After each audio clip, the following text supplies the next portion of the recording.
ерөнхий сайдаа багаар нь дэмжиж. Үр дүн байгаа. Миний бодлоор.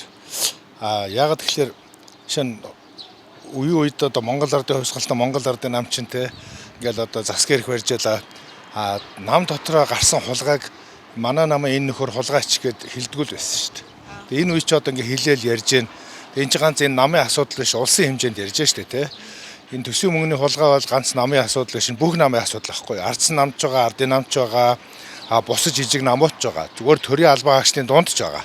Тэгээ энийг зоригтой ярьж яах гэдэг чинь өөр тийм одоо зориг гаргаж хэлсэн хүн байхгүй шүү дээ. Мэрил авын ерөнхий сайдуудын хувьд хамгийн зоригтой залуу өмөртлөө зоригтой одоо хуучин ерөнхий сайдууд чинь албан тушаалаас салчих вэ?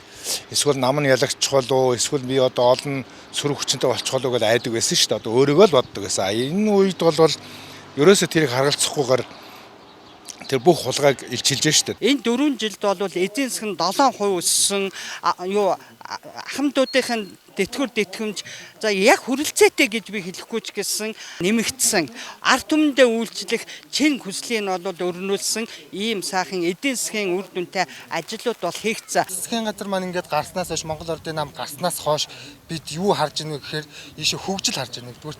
Энэ хөгжил маань дагаад бид нар одоо ийшээ замтай боллоо. Энэ зам чи үргэлжлээ цаашаа тэллээ те. Сургууль цэцэрлэгүүд ашиглалтанд орлоо.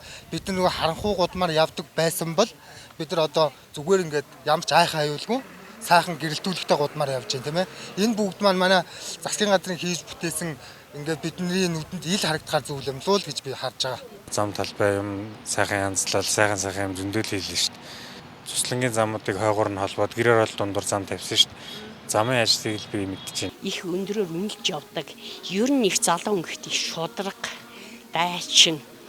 Хиндэ биш зүгээр Монголын ард түмэн хэн хоцсон бэ гэдэг нь чухал байхгүй юу? Хэсэг бүлэг хүмүүс хоцсон уу? Бүгд нийтээр хоцсон уу гэдэг л асуулт тавих хэрэгтэй. Тэр бүх нийтээр л холж ивэл хинч байсан яадыг дэмжих хэрэгтэй шүү дээ юм зү.